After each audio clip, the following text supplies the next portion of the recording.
नमस्कार। नजर पकाइबा एक विशेष खबर उपरे विश्व गो सुरक्षा बाहिनीर एक सांबादिक सम्मेलन जगतपुर स्थित सत्यम होटेल परिसर मध्य अनुष्ठित हो जाइछि। एही सम्मेलन रे राज्य गो सुरक्षा बाहिनीर अध्यक्ष तथा ओडिशा उच्च न्यायालय आईनजीवी श्रीजुक्त सुरेश कुमार पंडा विधिबद्ध भाव में राज्यर विभिन्न पदपदवी नाम घोषणा करथिले।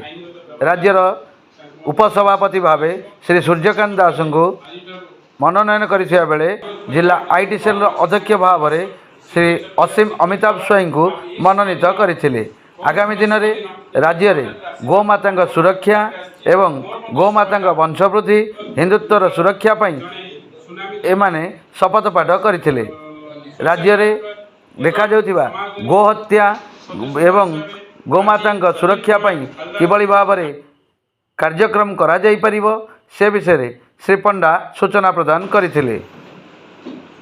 उपसभापति श्री सूर्यकांत दास उक्त उत्सव रे शपथ पाठ ग्रहण करने उत्सव रे आईन अनुजाई राज्यर विभिन्न कार्यक्रम श्री सुरेश कुमार पंडा नेतृत्व रे करिवे बोली शपथ पाठ करथिले एवं आईटी क्षेत्र रे विश्व गो सुरक्षा बाहिनीर जेकोसी कार्य जो समय आवश्यक ताहाकु पूरण करिवे बोली श्री असीम अमिताभ स्वाई शपथ पाठ करथिले।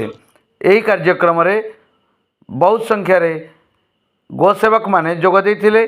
आगामी दिन में गोमाता सुरक्षा दिगरे पदक्षेप नेबे बोली समस्त गोसेवक राष्ट्र सेवक हिंदू सेवक माने शपथ पाठ मध्य करथिले।